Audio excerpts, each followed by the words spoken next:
শুক্রবার সকাল 10:38। 5.7 মাত্রার ভূমিকম্পে কেঁপে ওঠে পুরো দেশ। এর উৎপত্তিস্থল ছিল ঢাকা থেকে মাত্র 40 কিলোমিটার দূরে নরসিংদীর মাধবদী।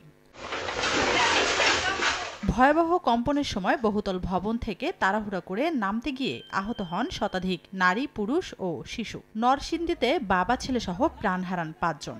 ভয়াবহ ভূমিকম্পের একদিন না যেতেই আবারও হয় 3.3 মাত্রার ভূমিকম্প। এর উৎপত্তিস্থল নরসিংদীর পলাশ। 5.7 মাত্রার ভূমিকম্পে নরসিংদী জেলার প্রশাসক কার্যালয়, সদর উপজেলা কার্যালয়, সার্কিট হাউস, পলাশ উপজেলার স্বাস্থ্য কমপ্লেক্স, আবাসিক ভবন সহ শতাধিক ভবনে দেখা দেয় ফাটল। এতে আতঙ্কে স্থানীয়রা। আমাদের জীবদ্দশায় এরকম ভূমিকম্প দেখি নাই, এবং আমি যতটুকু জানতে পেরেছি আমাদের থেকে যারা সিনিয়র আছে তারাও কোনো সময় এরকম ভূমিকম্প দেখে নাই। আমাদের যে বিভিন্ন ওয়াল, দেওয়াল এবং ভীম, টাইলস মাইলস ওইগুলো পড়ে গেছে, ভেঙে গেছে। মানুষের টিনের ঘর, তো দুর্বল ঘর, তাদেরই বেশিরভাগ ক্ষতি হয়েছে। আর এরকম যেন নরম মাটি, ওইখানে মনে করেন একটু ফাটল ছাপল দিচ্ছে আর কি। ভূমিকম্পে ক্ষতিগ্রস্ত পলাশ রেসিডেন্সিয়াল মডেল কলেজের মাঠ এবং ডেইরি ফার্মের ভূমি ফাটলের নমুনা সংগ্রহ করেছে ঢাকা বিশ্ববিদ্যালয়ের ভূতত্ত্ব বিভাগ।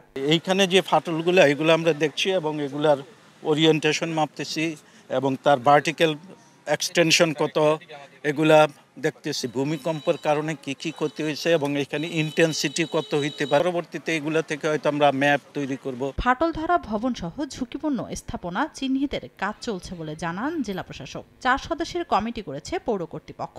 ভূমিকম্পের তো পূর্বাভাস হয় না আসলে, তারপরেও এটাকে একটা সেক্টর হ্যান্ডেলিং করে 4 সদস্য বিশিষ্ট একটি কমিটি গঠন করা হয়েছে। এই কমিটি আজকে 9টি ওয়ার্ড পরিদর্শন করে তারা কি পরিমাণ ক্ষয়ক্ষতি হয়েছে বিভিন্ন স্টেক হোল্ডারদের সাথে, ভবন মালিকদের সাথে কথা বলে এগুলো নিশ্চিত করবেন। ভূমিকম্পে ক্ষতিগ্রস্ত হয় ঘোড়াশাল বিদ্যুৎ কেন্দ্র। শুক্রবার রাতেই মেরামত করা হলে জাতীয় গ্রিডে স্বাভাবিক হয় বিদ্যুৎ সরবরাহ। সময় সংবাদ, নরসিংদী।